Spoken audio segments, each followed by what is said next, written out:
ಕರ್ನಾಟಕದಲ್ಲಿ 45 ಎಕರೆ ಜಾಗ, ಕೆಜಿಗಟ್ಟಲೆ ಚಿನ್ನ, ತೆಲಂಗಾಣ ಡಿಎಸ್ಪಿಯ 200 ಕೋಟಿಯ ಸಾಮ್ರಾಜ್ಯ ಬಯಲಿಗೆಳೆದ ಎಸಿಬಿ. ಅಕ್ರಮ ಆಸ್ತಿ ನೋಡಿ ದಂಗಾದ ಪೊಲೀಸ್ ಇಲಾಖೆ, 16 ಸ್ಥಳಗಳ ಮೇಲೆ ದಾಳಿ.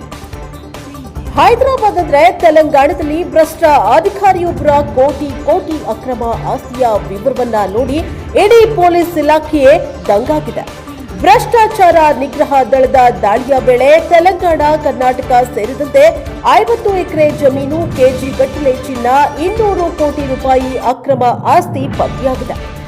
ಆದಾಯಕ್ಕಿಂತ ಹೆಚ್ಚಿನ ಆಸ್ತಿ ಗಳಿಕೆ ಆರೋಪದ ಹಿನ್ನೆಲೆಯಲ್ಲಿ ತೆಲಂಗಾಣದ ಭ್ರಷ್ಟಾಚಾರ ನಿಗ್ರಹ ದಳ ಅಂದ್ರೆ ಎಸಿಬಿ ಪೊಲೀಸರು ಹೈದರಾಬಾದ್ನ ಪೊಲೀಸ್ ಕಂಪ್ಯೂಟರ್ ಸರ್ವಿಸಸ್ ವಿಭಾಗದ deputy superintendent of police ಸಂಕಿರೆಡ್ಡಿ Bheemareddy ಅವರ ಮನೆ, ಕಚೇರಿ, ಸ್ನೇಹಿತರು ಮತ್ತು ಬೇನಾಮಿಗಳಿಗೆ ಸೇರಿದ 16 ಸ್ಥಳಗಳಲ್ಲಿ ಜುಲೈ 2ರಂದು ಏಕಕಾಲಕ್ಕೆ ಶೋಧ ಕಾರ್ಯ ನಡೆಸಲಾಗಿದೆ. ತಮ್ಮ ಸೇವಾವಧಿಯಲ್ಲಿ ಭೀಮರೆಡ್ಡಿ ಅವರು ಭ್ರಷ್ಟಾಚಾರ ಹಾಗೂ ಕಾನೂನು ಬಾಹಿರ ಮಾರ್ಗಗಳ ಮೂಲಕ ತಮ್ಮ ಅಧಿಕೃತ ಆದಾಯದ ಮೂಲಗಳಿಗಿಂತ ಹೆಚ್ಚಿನ ಆಸ್ತಿಯನ್ನ ಸಂಪಾದಿಸಿದ್ದಾರೆ ಎಂದು ಎಸಿಬಿ ತಿಳಿಸಿದೆ. ದಾಳಿಯಲ್ಲಿ ಅಕ್ರಮ ಆಸ್ತಿಯ ಪರ್ವತವೇ ಪತ್ತೆಯಾಗಿದ್ದು, ಭೀಮರೆಡ್ಡಿ ಅವರ ಆಸ್ತಿಯ ಒಟ್ಟು ಮಾರುಕಟ್ಟೆ ಮೌಲ್ಯ ಬರೋಬ್ಬರಿ 200 ಕೋಟಿ ರೂಪಾಯಿಗೂ ಅಧಿಕ ಎಂದು ಅಂದಾಜು ಮಾಡಲಾಗಿದೆ.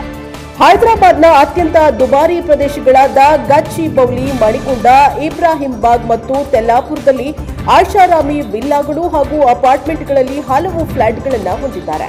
ಇದರಲ್ಲಿ G+2 ಅಂತಸ್ತಿನ ಪೆಂಟ್ ಹೌಸ್ ಮತ್ತು 3000 ಚದರಡಿಯ ವಾಣಿಜ್ಯ ಮಳಿಗೆಗಳು ಕೂಡ ಸೇರಿವೆ. Bureau report Vedamurthy, NK, Bengaluru.